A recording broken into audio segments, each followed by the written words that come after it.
Hey, hi everyone, this is Mayank Kothari and we are going to look at this question from the ratio and ratio analysis chapter. This is going to be a big question.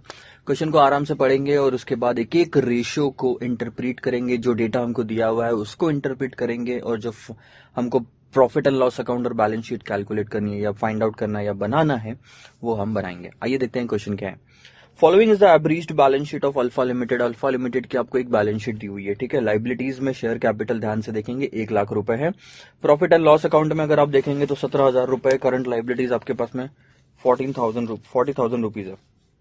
Now assets अगर आप देखेंगे, land and building है 80,000 rupees की। Plant and machineries है 50,000 जिस पर depreciation लगाया गया 15,000, तो 35,000 रुपए आपका प्लांट एंड मशीनरीज हुआ। टोटल 1,15,000। उसके बाद स्टॉक है 21,000 रुपए का। रिसीवेबल्स है 20,000 रुपए के। बैंक 1,000 रुपए का। टोटल 42 एंड ये हो गया 157। With the help of the additional information furnished below, आपको कुछ नीचे इन्फॉर्मेशन दी हुई है। You are required to prepare क्या, ट्रेडिंग एंड पीएनएल अकाउंट। एक तो ट्रेडिंग एंड पीएनएल अकाउंट बनाएंगे। उसके बाद balance sheet as at 31 March 2017। 31 March 2017 की आपको बैलेंस शीट बनानी है। Now the company went in for reorganisation of capital structure. Capital structure जो है ना कंपनी का, उसको रीऑर्गेनाइज किया गया with share capital remaining the same as follows. Share capital remaining the same, ये चीज याद रखना।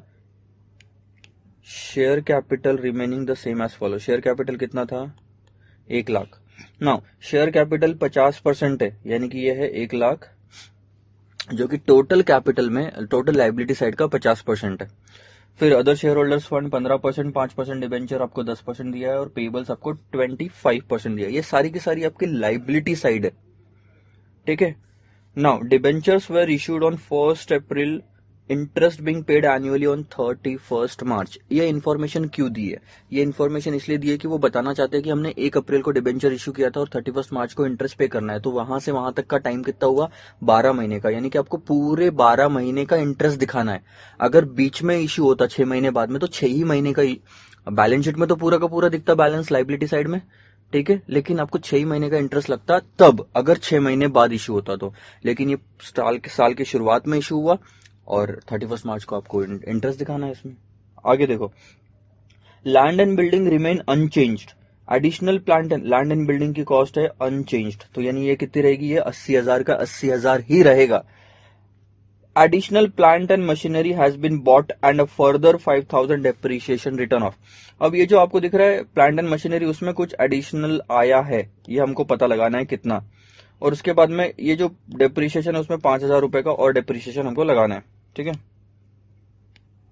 सो मैं यहां लिख देता हूं 5K।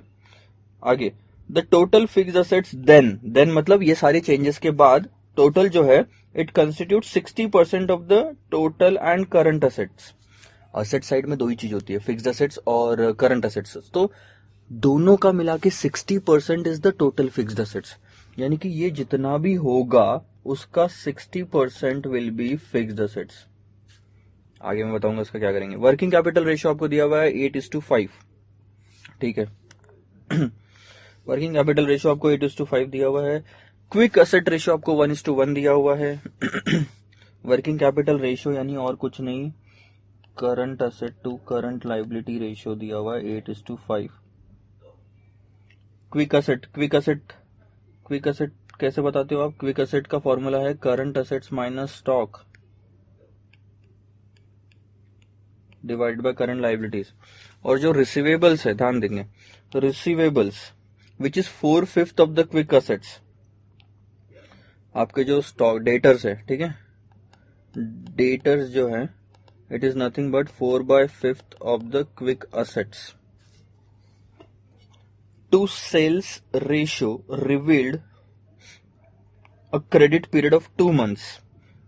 There were no cash sales, सारा का सारा सेल्स जो आपका क्रेडिट में है। रिटर्न ऑन नेटवर्थ कितना? 10%। ग्रॉस प्रॉफिट है आपका 15% सेलिंग प्राइस का, तो 85% हो जाएगा cost of goods sold. Stock turnover was 8 times for the year and ignore करना है आपको टैक्सेशन। तो ये सारी आपको इन्फॉर्मेशन दी गई है। सबसे पहले हम सारी की सारी इन्फॉर्मेशन को ऐसे एकदम निचोड़ के निकालेंगे कि किस इन्फॉर्मेशन से क्या क्या निकलता है। आओ देखें। तो देखो, यहां मैं लिख लेता हूं अब जैसे ये पहली वर्किंग है, ठीक है, शेयर कैपिटल उन्होंने बोला कि 50% रहेगा, जो कि क्वेश्चन में और एक बार लिखा हुआ है कि वो सेम रहेगा, यानी कि 1,00,000 रुपए will be the 50% of the liability side. अगर लाइबिलिटी साइड का 50% है 1,00,000 रुपए, तो 100% कितना हुआ? 100% हुआ सर 2,00,000 रुपए,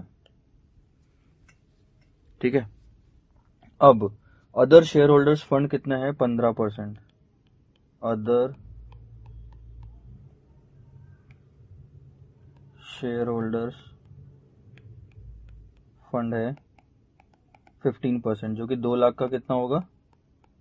30,000। उसके बाद 5% डिबेंचर्स एंड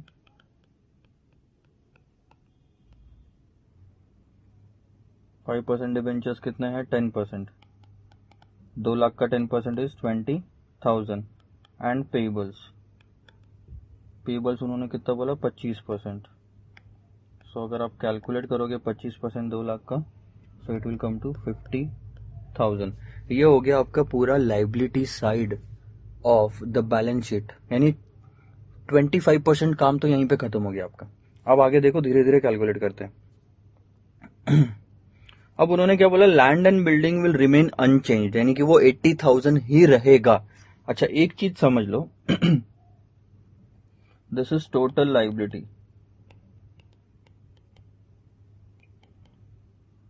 ये लाइबिलिटी साइड हो गया। देयरफॉर टोटल असेट्स भी सेम रहेंगे, क्योंकि बैलेंस शीट तो मैच होती है। सो टोटल असेट्स भी आपके 2,00,000 हो जाएंगे। अब उसमें क्वेश्चन में क्या लिखा है, ध्यान दो, लास्ट में क्या लिखा है, ये वाली लाइन पढ़ना, the total fixed assets then constituted 60% of the total fixed and current assets. Total fixed और करंट असेट्स कितने हैं अभी मालूम है? 2,00,000। असेट साइड में दो ही चीजें होती है, फिक्स्ड और करंट असेट्स, और वो कितनी आ रही है हमारी? टोटल मिला के 2,00,000 रुपए आ रही है। क्यों? क्योंकि लाइबिलिटी साइड भी 2,00,000 है, ठीक है। तो टोटल असेट 2,00,000 हो गए। देयरफॉर मैं एक और चीज निकाल सकता हूं यहाँ पे कि फिक्स्ड असेट्स जो है मेरे, वो कितने हैं? 60%, यानी कि 1,20,000। अब देखो फिक्स्ड असेट वाली कहानी। आपके फिक्स्ड असेट्स जो है वो है 1,20,000। इसमें से लैंड एंड बिल्डिंग वो बोलता है सेम रहेगी, यानी हमारे पास उसकी वैल्यू है विच इज 80,000, यानी कि प्लांट एंड मशीनरी जो है ये कितनी होनी चाहिए सर? 40,000 की। अब ध्यान दो, मैं आपको क्या बता रहा हूं, बैलेंस शीट ध्यान देना, ठीक है। ये जो 2,00,000 रुपए है, ये 2,00,000 रुपए यहाँ के, ये जो 157 था, ठीक है, 2,00,000 यहाँ के, तो ये जो 1,20,000 है वो यहाँ के है, यानी कि जो 80,000 लैंड एंड बिल्डिंग का आ गया, तो ये जो 40,000 मैं बोल रहा हूं, ये 35,000 की जगह ले लेगा 40,000, यानी कि ये जो 40,000 आया है प्लांट एंड मशीनरी और डेप्रिसिएशन माइनस करने के बाद की फिगर है। मैं जैसे आपको एग्जांपल के तौर पे यहाँ पे बता देता हूँ, जैसे कि ये मान लो बैलेंस शीट है, आपके क्वेश्चन में ये 2,00,000 है, लैंड एंड बिल्डिंग उन्होंने बोला कि 80,000 ये है, ठीक है, तो प्लांट एंड मशीनरी जो है ये 1,20,000 होनी चाहिए, ठीक है, और ये 1,20,000 कॉस्ट माइनस डेप्रिसिएशन करके आएगा यहाँ पे, क्योंकि क्वेश्चन बैलेंस शीट जो हमको क्वेश्चन में दी हुई है वो भी वैसे ही दी हुई है। तो इसका मतलब नेट ऑफ डेप्रिसिएशन है ये वाली जो बैलेंस शीट आपको, ये जो बैलेंस आ रहा है आपका 1,20,000 का, सॉरी ये मैंने यहाँ पे गलत ले लिया, 1,20 नहीं, ये 40 आएगा, हाँ, तो ये जो 40 है ये नेट ऑफ डेप्रिसिएशन आना चाहिए। अब ध्यान दो, सो इसके अंदर ना इसके दो हिस्से होंगे, एक तो रहेगी कॉस्ट और एक तो रहेगा डेप्रिसिएशन। इसमें से मैं डेप्रिसिएशन ऐड बैक कर देता हूं।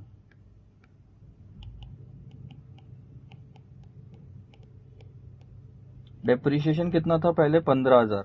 अब वो क्या बोलते हैं कि 5,000 का और हम डेप्रिसिएशन लगाएंगे। आपने देखा यहाँ पे डेप्रिसिएशन 5,000 रुपए एक्स्ट्रा लिखा हुआ था, ध्यान देना। Additional plant and machinery has been bought and a further 5,000 depreciation. Further 5,000 का मतलब जो 15,000 दिख रहा है उसके ऊपर और 5,000 का डेप्रिसिएशन लगेगा, यानी 20,000 का डेप्रिसिएशन लगेगा। ध्यान देना, मैं आपको कैलकुलेशन बता रहा हूँ। ये जो 35,000 रुपए दिया हुआ है net of plant and machinery, उसमें 15,000 ऐड करो, 35,000 में डेप्रिसिएशन ऐड करो, 35,000 में डेप्रिसिएशन ऐड करोगे तो 50,000 आएगा टोटल, ठीक है। तो ये आपका हो गया 20,000 रुपये। तो मैं यहाँ पे ले सकता हूँ कि cost of plant and machinery कितनी हुई, 60,000 रुपये। ये हो गई आपकी कहानी खत्म। यहाँ पे 60,000 रुपये की मैं, और एडिशनल मशीनरी कितने की आई है, 20,000 रुपीज़ की आई है, नहीं सॉरी 10,000 रुपीज़ की आई है। 50,000 तो पहले से ही कॉस्ट थी। अब पुराने वाला जो आपको बैलेंस शीट दिया हुआ था उसमें ये था 50,000, जो पुरानी फिगर है वो मैं लिख रहा हूँ यहाँ पे। ये 50 था, ये 15 था, और ये 35 था, ठीक है, और ये 80 था, और ये इस तरह से मिला के ये 1,15,000 था। देख लो सही हो रहा कि नहीं हो रहा, 1,15,000 बराबर मैच कर रहा है। तो देखो अब आगे, तो ये चीज आपको समझ में आ गई इतना, ठीक है। These are the old figure, ठीक है सर। आगे बढ़ते हैं। अब मेरे हिसाब से फिक्स एसेट्स आ गया, थोड़ा दिमाग अगर आप लगाओगे तो लाइबिलिटी साइड आपने पूरी निकाली थी 2 लाख की, और फिक्स एसेट्स वाला भी हो गया। अब करंट एसेट वाला पार्ट बचा है, ठीक है, करंट एसेट्स वाला पार्ट बचा हुआ है। अब ध्यान दो क्या लिख रहा हूं मैं। ये बी की वर्किंग थी, ये मान लो ए वर्किंग है, अब सी वर्किंग करेंगे, ठीक है।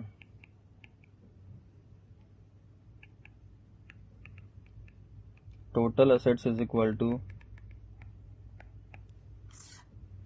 Fixed assets minus current assets. Fixed assets आपके कितने हैं, टोटल एसेट्स है मेरे 2 लाख के,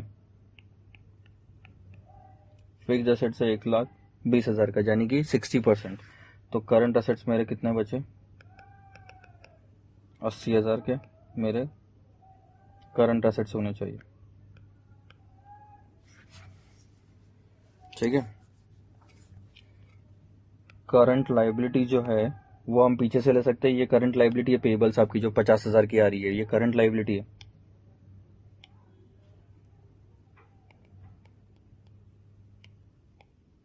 और आप देख लो current asset to current liability का रेशियो 8:5 होगा। क्वेश्चन में यही चीज लिखी हुई थी, अब इसकी जरूरत नहीं है एज सच। ये वाली चीज अगर आप देखोगे तो वर्किंग कैपिटल रेशियो वो 8:5। इसका मतलब क्या है, करंट एसेट 8 है तो करंट लाइबिलिटी 5 है। अब देखो दूसरा, क्विक एसेट रेशियो वॉज 1:1। अब आएगा मजा, इसमें सॉल्व करने में अपन को मदद मिलेगी। D part, quick asset ratio. quick asset ratio is nothing but current asset minus stock divided by current liabilities. Quick asset ratio is 1:1. Current asset कितना है, 80,000, स्टॉक कितना है वो नहीं पता, और ये कितना है 50,000। 1:1 ही है ना, हाँ। तो अगर आप यहाँ से स्टॉक निकालना चाहोगे तो स्टॉक आपका निकल जाएगा, स्टॉक विल बी 30,000, राइट। 80 और 50,000 का difference.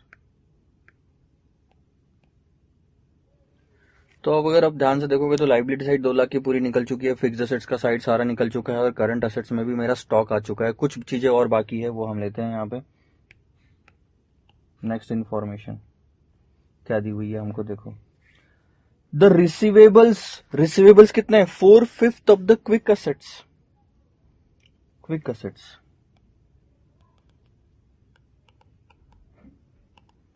Is current assets minus stock. So current asset is 80,000, stock is 30,000, तो quick asset is 50,000, ठीक है। And receivables 4/5 of the quick assets.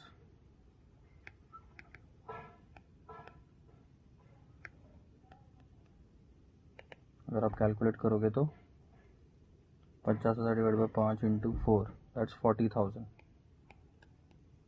So debtors जो है आपके, रिसीवेबल्स जो है वो आ गए आपके 40,000।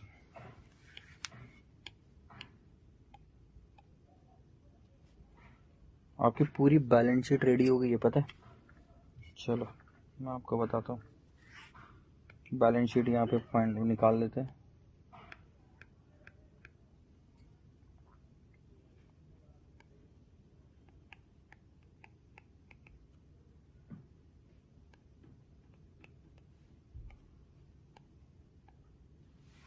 सो बैलेंस शीट में देखो, यहाँ पे मैं ले लेता हूँ शेयर कैपिटल। यहाँ मैं ले लूँगा share holders fund, other fund यानी रिजर्व एंड सरप्लस।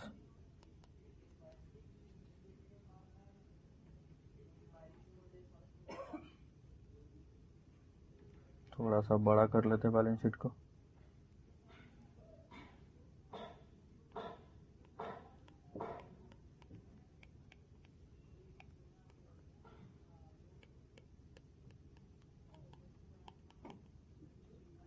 जो कि 1,00,000 है।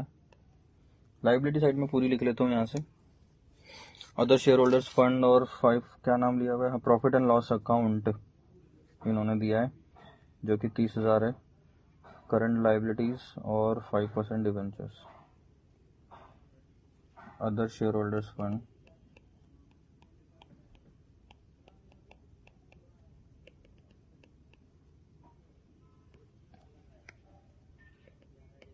%5 डिवेंचर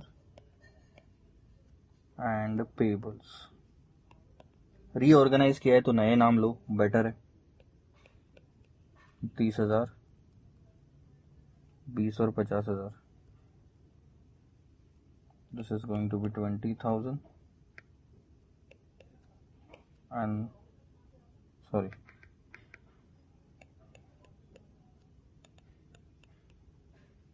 इस तरह से ये हो गए आपके 2,00,000। अब बारी आती है आपके फिक्स्ड एसेट्स की। तो लैंड एंड बिल्डिंग उन्होंने बोला था सेम है, तो हमने सेम रखना है, जो कि है 80,000। Plant and machinery,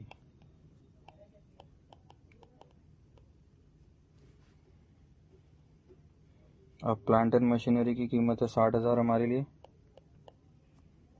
less depreciation हमको माइनस करना है उसमें से।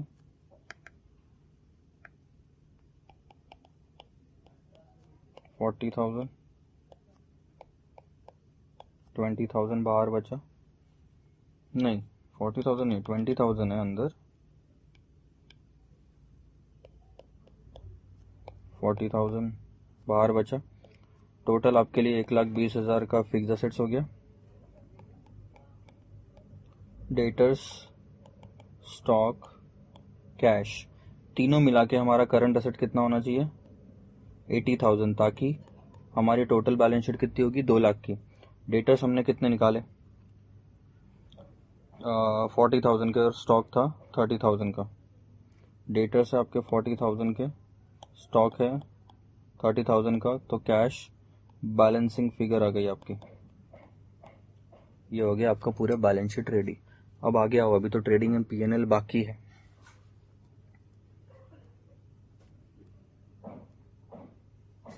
ध्यान दो, return on net worth was 10%। Return on net worth was 10%। ठीक है, BCDE और ये हो गया F। Return on net worth is nothing but return divided by net worth. और नेटवर्थ कितना है पता है, ये आपका आएगा 10%, तो 0.10 रिटर्न ऊपर में आ जाएगा, यानी कि नेट प्रॉफिट। और नेटवर्थ यानी और कुछ नहीं, share capital plus reserves and surplus, जो कि है 1,00,000 का शेयर कैपिटल है और 30,000 का हमारा रिजर्व्स एंड सरप्लस है। सो 1,30,000 पे 10% अगर आप कैलकुलेट करोगे तो नेट आपका जो नेट प्रॉफिट है वो आ जाएगा 13,000 का। ये लास्ट वाला आइटम रहेगा आपके प्रॉफिट एंड लॉस अकाउंट में। यहाँ पे देखो ट्रेडिंग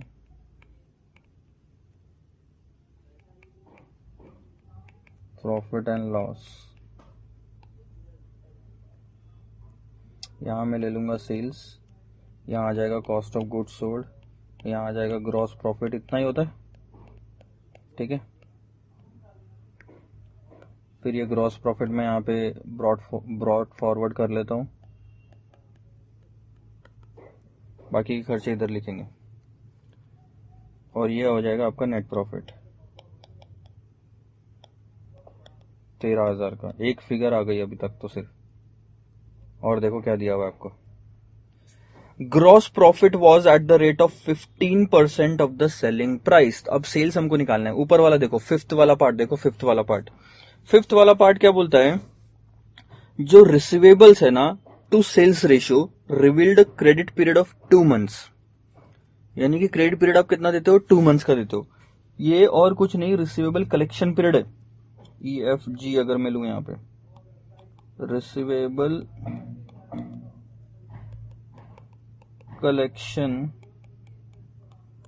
पीरियड कैसे निकालते हैं, debtors divided by daily credit. तो रिसीवेबल कलेक्शन पीरियड हम ले लेते हैं। देखो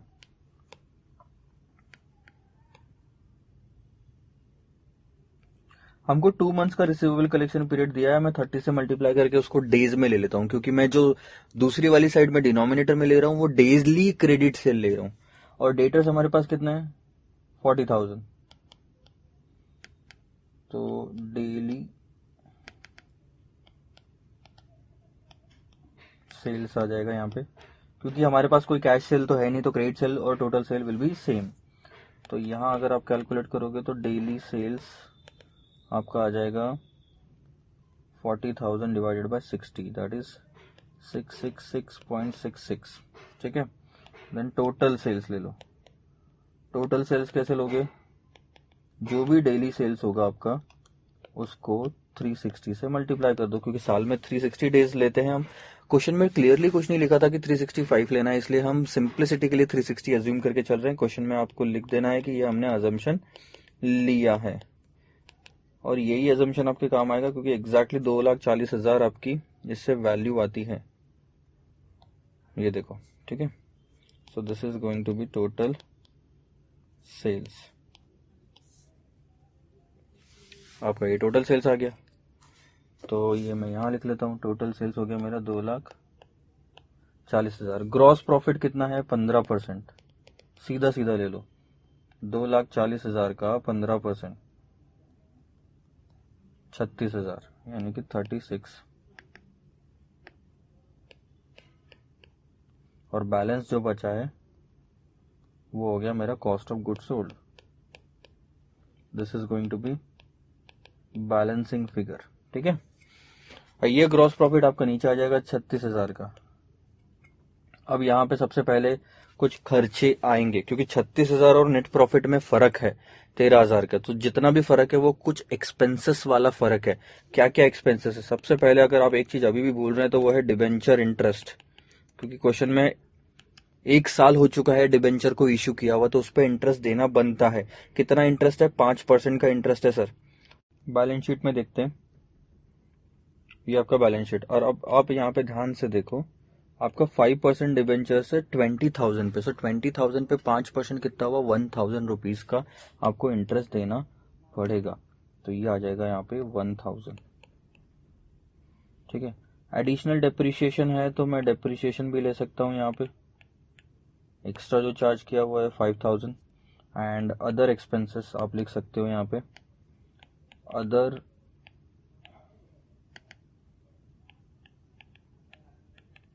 admin expenses 36,000 minus 13,000 minus 6,000 is 17,000। हाँ, एक चीज और है, आप चाहो तो डेप्रिसिएशन को इसके अंदर में इंक्लूड कर सकते हो, 23,000 नेट ऑफ भी लिख सकते हो। इंस्टीट्यूट में वैसे ही किया हुआ है, क्योंकि डेप्रिसिएशन उन लोगों ने इसी के अंदर इंक्लूड कर दिया, तो इट्स ऑल ओके। या तो अलग से दिखाओ या तो साथ में दिखा दो। This is nothing but the balancing figure, और कहानी खत्म। ये नेट प्रॉफिट 13,000 का इस 30,000 में इंक्लूडेड है, तो अलग से लेने की जरूरत नहीं है। This is the trading profit and loss account and this is going to be the balance sheet. This are the final answer. ये आपकी वर्किंग है यहाँ जो हमने किया, ठीक है। तो वर्किंग में एक एक करके स्लाइड्स लिख लेता हूँ। सबसे पहले है आपके आंसर्स की स्लाइड, ठीक है। आंसर्स की स्लाइड ये एक, उसके बाद ये दूसरी वर्किंग, उसके बाद तीसरी वर्किंग, चौथी वर्किंग बैलेंस शीट की, और पांचवी वर्किंग आपकी trading profit and loss account की। कोई इन्फॉर्मेशन छूट गई है क्या, वो मैं देख लेता हूँ। देखो यहाँ पे लास्ट में उन्होंने लिखा था stock turnover was 8 times for the year. ये अभी हमारे कुछ काम का नहीं है, सो इट्स ऑल फाइन। एक दो इन्फॉर्मेशन थी जो शायद नहीं दी रहती तो भी इट्स चल जाता था, तो आज सच कोई जरूरी नहीं था। हाँ, अब क्या होगा अगर आप स्टॉक टर्नओवर को ध्यान में रखो, तो स्टॉक टर्नओवर का फॉर्मूला क्या है। Stock turnover ratio is nothing but cost of goods sold और एवरेज स्टॉक, ठीक है। अब इससे ना आंसर कैसे बदलता है, देखो। आप कॉस्ट ऑफ गुड्स सोल्ड लोगे 2,04,000, ठीक है, और यहाँ पे आ जाएगा स्टॉक। नहीं, आप एक काम कर सकते हो, आप सीओजीएस को बैलेंस रहने दो, स्टॉक ले लो। स्टॉक आपको कितना दिया हुआ है क्वेश्चन में, स्टॉक दिया हुआ है आपको 30,000 का, ठीक है। और जो टर्नओवर रेशियो वो है 8 टाइम्स 8। तो अगर आप ऐसे करोगे ना तो ये 2,40,000 का आंसर आता, लेकिन ये सीओजीएस नहीं आएगा। फिर आपको ये सेल्स लेना पड़ेगा क्योंकि क्वेश्चन में वैसे आंसर आ रहा है 2,40,000 का सेल्स। अगर आपने याद से देखा होगा तो कॉस्ट ऑफ गुड्स सोल्ड का जो स्टॉक टर्नओवर रेशियो का फॉर्मूला था, हम 90% यही है कि हम cost of goods sold he numerator में लेंगे, लेकिन इंस्टीट्यूट के मटेरियल में स्लैश सेल्स भी दिया हुआ है। So for this question we can take the sales also. This is the only thing that I wanted to tell you. Answers note down कर लो, अगर कोई भी दिक्कत हो तो जरूर पूछेगा। Bye bye.